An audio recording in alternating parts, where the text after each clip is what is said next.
Hi guys, it's me, Arya with... At ayun, ayoko muna magsalita ng malakas kasi paus ako. Sinasapakin ko kayo ng nails ko. Okay. Today, babasa tayo ng mga reading comments. Reading for comment part 1.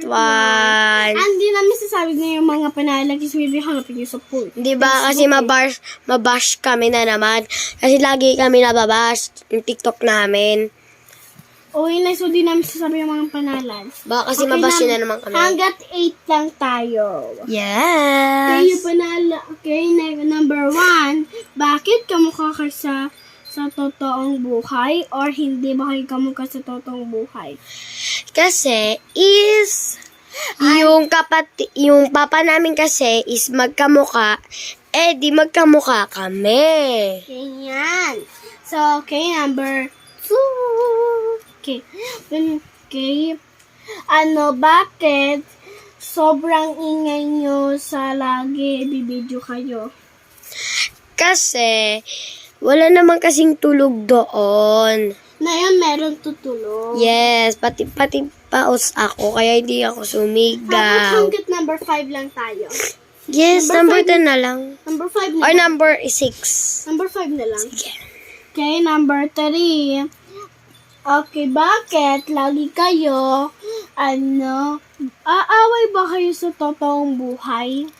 Opo, kasi nagagalit din siya sa akin, di nagagalit din ako. Kaya nag-aaway kaming dalawa, pati... Basta 1 hour after, bati na kami agad. Yes, kasi Kasi gusto... wala na kami kakalaro eh. Oo nga. Tama ka dyan. Okay, number 4. Bakit? May mga ibang pinsan ba kayo? Yes po, kasi madami pong... 3 po kasi sila magkakapatid, yung daddy ko, yung daddy ni Arya, yung daddy ni... ng pinsan namin, na lalaki. 2 babae, pati isang... 2 babae, isang lalaki. At, okay, number 5, the last one. Yes. Bakit? Okay. Wait lang, boses ko po.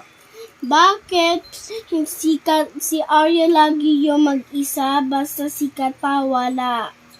Kasi nagsuschool kami, alangan na kasi na hindi kami school. Baka kasi kapag matanda na kami, hindi na kami makapag Ayun lang kasi. Ayun lang Maya.